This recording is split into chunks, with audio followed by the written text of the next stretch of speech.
Germany still loses World War I. The Weimar Republic still staggers through humiliation, inflation, political violence, and mass unemployment. Anti-Semitism still exists. Europe is still unstable. But the man who turns all of that into the most catastrophic timeline in modern history is simply never born. USHMM is explicit that Hitler's rise was not inevitable. It depended on timing, circumstance, political miscalculation, and his ability to turn crisis into momentum. And that is what makes this question so dangerous, because it is easy to tell the comforting version. No Hitler, no Nazis, no Nazis, no Holocaust, no World War. But history is rarely that clean. The crisis was real without him. The bitterness was real without him. The anti-Semitism was real without him.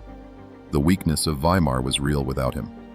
Germany's post-1918 order was battered by the Versailles settlement, the hyperinflation crisis of 1923, and then the Great Depression, which shattered confidence in parliamentary politics and pushed millions toward radical parties. So the real question is not whether Hitler invented every disaster of his age. He did not. The real question is this: if you remove the one man who fused German defeat, mass politics, racial hatred, and apocalyptic ambition into one movement, how much of the disaster still happens, and how much of the modern world changes with him missing? In this timeline, Adolf Hitler never exists.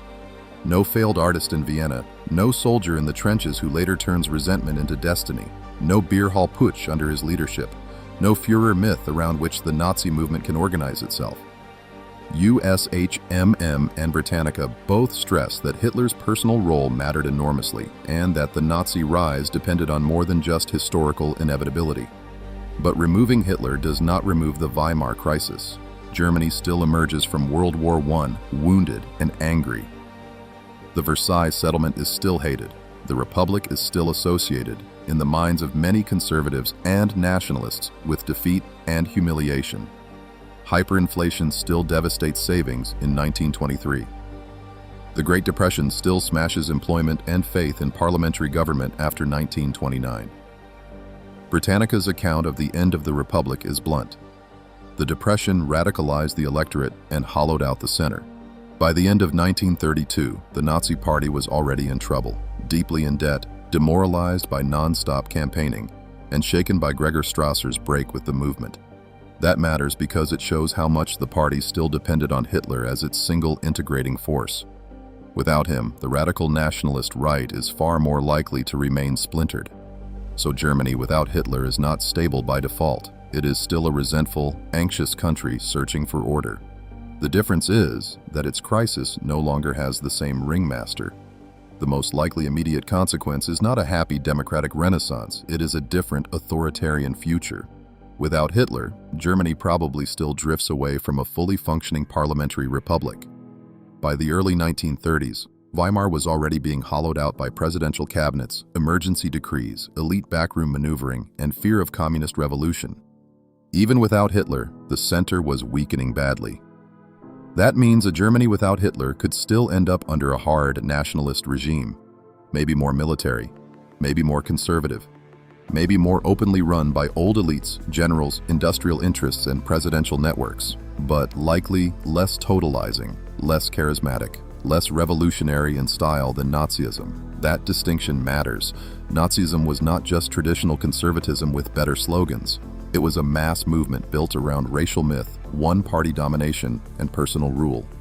USHMM notes that after Hitler became chancellor on January 30, 1933, Germany was transformed into a one-party dictatorship in less than 6 months. Remove Hitler, and that exact chain becomes far less likely. Germany would also probably remain revisionist. Versailles is still hated. The desire to rebuild military strength, revise borders, and reassert Germany's place in Europe does not disappear with one man. So this Germany might still rearm, still bargain hard, still test the post-war order, still produce a right-wing government determined to revise 1919. But there is a difference between a revisionist Germany and a Hitlerian Germany. One wants to revise the map. The other wants to remake the world through race, conquest, and annihilation. That difference would shape everyday Germany too. Without the Nazi seizure of power, there is no Reichstag fire decree in the same role. No enabling act under Hitler, no rapid Gleichschaltung of civil society, and no state built so quickly around racist dictatorship. Germany could still become a liberal, but it is much less likely to become the specific kind of ideological machine the Nazi state became. So Germany in the 1930s might look something like this. Still bitter, still anti-Versailles, still authoritarian-leaning, still dangerous, but not possessed by the same total ideology. And that matters far beyond Germany. The obvious next question is, does Europe still get a Second World War? The honest answer is, maybe. But probably not the same one. Without Hitler's regime, which fused revisionism with racial expansionism, extraordinary personal risk-taking, and constant escalation, the familiar sequence of Anschluss, destruction of Czechoslovakia, and invasion of Poland becomes much less likely in the same form. That specific road to war was not just Germany being angry. It was the product of a regime driven by Hitler's ideology and style of escalation. That does not mean Europe becomes peaceful. France is still anxious. Britain is still balancing empire and continental security. Mussolini is still in Italy. Stalin is still in the Soviet Union. Japan is still imperial and expansionist. The interwar order is still fragile. So Europe without Hitler is not a continent at ease.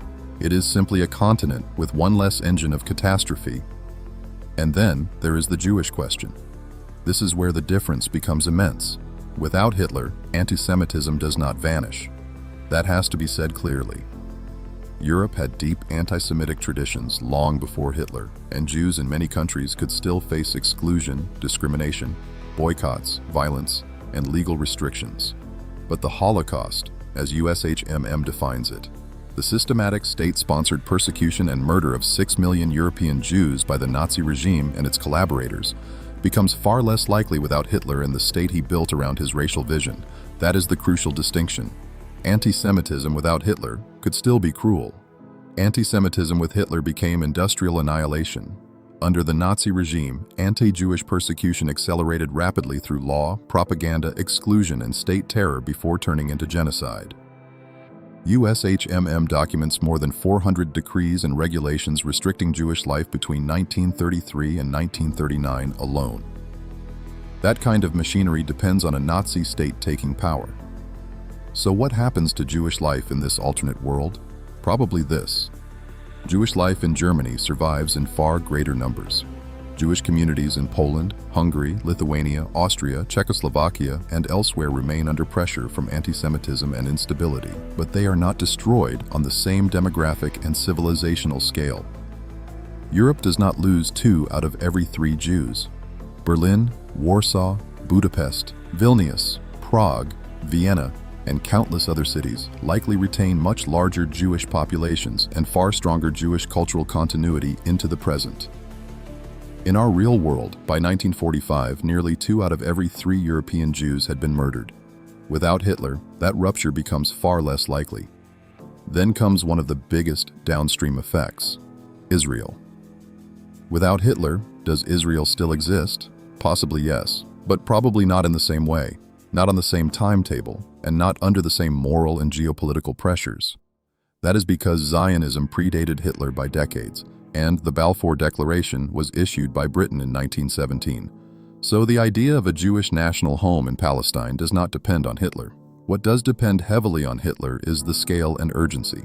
Nazi persecution drove major migration into Palestine before the war, and the aftermath of the Holocaust created enormous pressure after 1945. USHMM records more than 250,000 Jewish displaced persons in camps and urban centers in Germany, Austria, and Italy after the war. Without Hitler, that refugee crisis is transformed. So Israel might still emerge. But perhaps later, perhaps smaller at first, perhaps under a different British timetable, perhaps in a different demographic balance.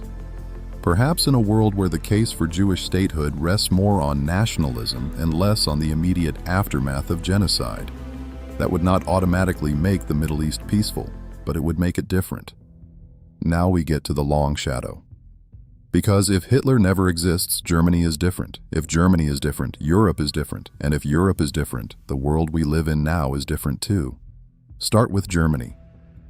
Modern Germany was shaped not only by its older history, but by total defeat in 1945, Allied occupation, denazification, division into East and West Germany, and eventual reunification. Without Hitler, that whole sequence becomes doubtful. There may be no 1945 collapse in the same way, no West Germany and East Germany in the same form, no federal republic built under the same post-war conditions, no German political culture so deeply structured around guilt, restraint, and remembrance. Today's Germany is one of the most self-consciously anti-militarist major states in Europe, in part because of the catastrophe of Nazism and total war.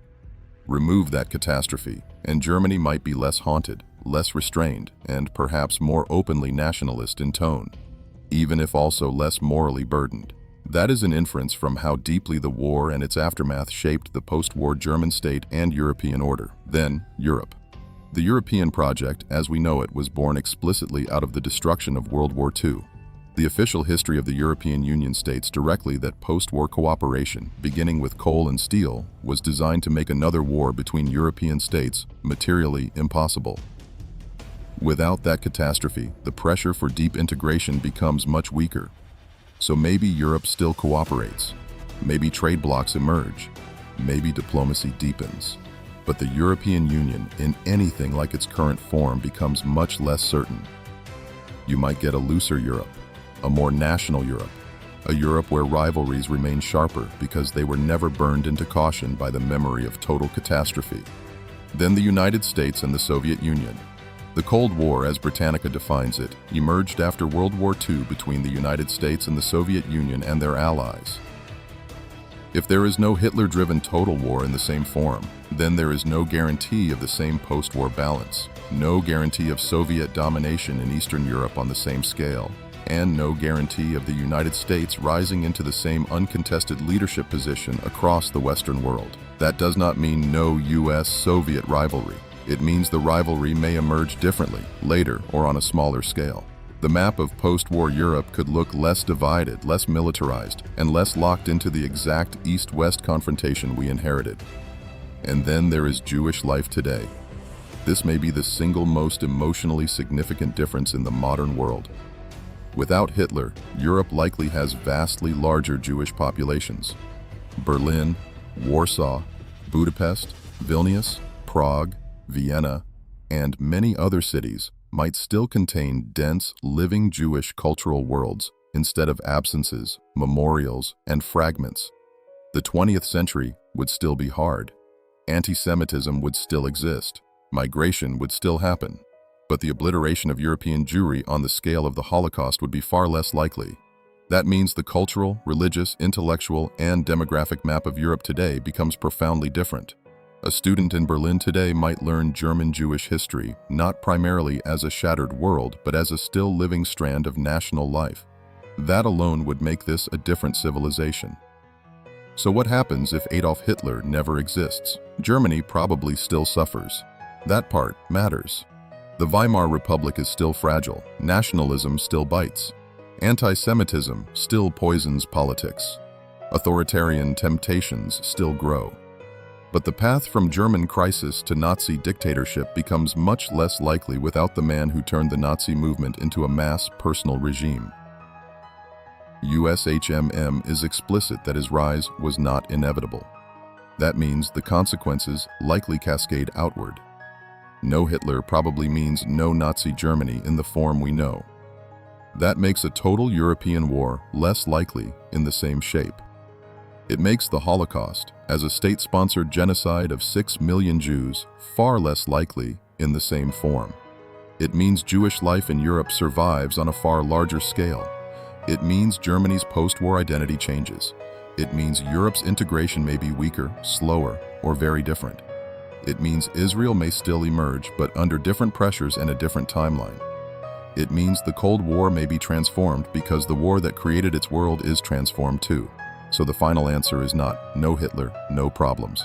It is this: without Hitler, Germany would probably still have been unstable, bitter, and vulnerable to authoritarianism. Europe would still have been dangerous. Anti-Semitism would still have existed.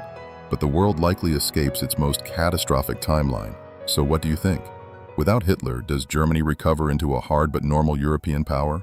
Or does Europe still find another road to disaster? And how different would our world feel today if European Jewish life had never been shattered on the same scale? Drop your thoughts in the comments and tell me which what if we should tackle next.